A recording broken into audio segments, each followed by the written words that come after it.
concept of individual freedom, the very cornerstone of our identity, is woven into the fabric of our nation's history. Let us not, I beseech you, deceive ourselves. We have done everything that could be done to avert the storm which is now coming on. We have petitioned, we have remonstrated, we have supplicated, we have prostrated ourselves before the throne and have implored its hands to arrest the tyrannical mayor, Mike Johnston. We have prostrated ourselves before the throne and have implored its interposition to arrest the tyrannical hands of Mike Johnston and his ministry. Our petitions have been slighted. Our remonstrances have produced additional violence and insult. Our supplications have been disregarded, and we have been spurned with contempt from the foot of the throne. In vain, after these things, may we indulge the fond hope of peace and reconciliation. There is no longer any room for hope. If we wish to be free, if we mean to preserve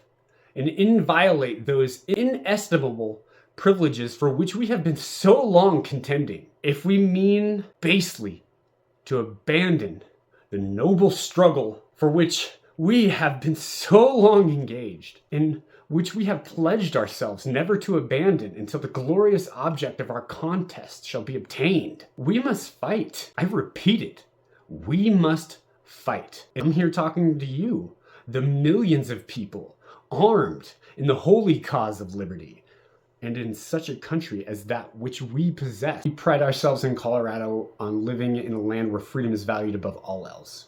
But as responsible citizens, we must never forget that freedom is a reward of our good and honest intentions and the physical exchange to law and order. Responsibility, it has always come with the dedication, ensuring the protection of those freedoms, right? We get to, and we had such a great life here. And then, 400,000 people have moved here, and now we're being invaded. And we're going to lose that forever if it's not already lost. Responsibility comes before freedom, is what I'm saying.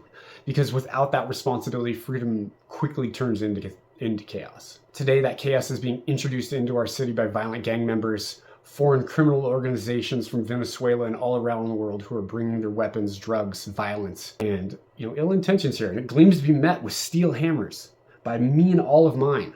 Be that as it may, I know as an American, the standard is set much higher, right? So if it continues and their lawlessness into Denver and our natural place of birth proceeds into the spring, there will be a spring offensive with or without our sacred documents of legality and trust, right? Because here's the reality. This is not just a matter of immigration or humanitarian crisis. What we're witnessing is an invasion of organized violent criminals who want to exploit our freedoms while refusing to live by our standards. We can't do that. It's just, they care for nothing. They care nothing for the rule of law. They care nothing for our safety, for our community. Our law enforcement agencies are facing a formidable enemy here. And they might already even be corrupted. I'm just saying that I need some help, right? This is an enemy that is highly organized, ruthless, and dangerous. And it's time we confront this threat with the seriousness that it demands. There's no freedom without responsibility. And that includes our duty to protect our homes and our families from this menace, okay? I've got five strategies I've come up with, right? Let me be clear. The safety of our community is paramount. And we need immediate decisive action, okay? Here are 5 ideas, to apprehend these gang members in our city. And any of you listening, you can do this as well. We need enhanced surveillance and intelligence gathering. I can't do this by myself. I need your help. These gangs are sophisticated, but they can be tracked. Law enforcement, they have a bunch of tools, whether it's digital, monitoring their communications or tracking suspicious financial activities. Our law enforcement agencies need to work closely with federal partners and, possibly international agencies to identify and monitor these guys and girls that have been here. From the moment they're entering this country, they should be tracked. We need to create a local specialized task force dedicated solely to organized crime, specifically from outside influence, and ones that did not come from here that are now operating here. Perhaps we can wrap that into the RICO laws. Those fucking assholes seem to love using that shit on all my buddies. So why can't we use it on these guys? People who are not Americans. And if they're not Americans and you want me to treat them like this, then we need to have a legitimate conversation of quid pro quo here, because it's obviously not working. Okay? We must secure our borders. And if I have to do that in Colorado, fine. You know, these gang members are slipping through the cracks and hiding among legitimate immigrants and asylum seekers. Like our neighbors. Are they our neighbors? That's a good question. All right, zero tolerance policing for gang suppression tactics. Zero tolerance policing focus on gang suppression and international organized specifically. Flood those areas that we know that they're at. Tell them to get the fuck off the corners.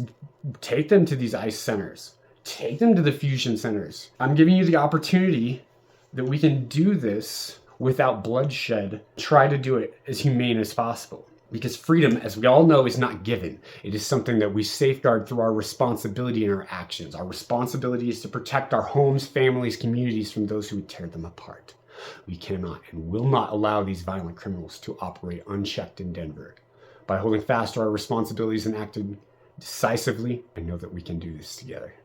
I just know it. Denver, I am a Denver native. I was born here. My family came here in the 1800s, and I got to do something, right? So I will no longer tolerate these gangs or their violence in our city, because me and my city is strong, and we will not allow it to fall into the hands of those who seek to destroy it. Respectfully, Kevin Wells.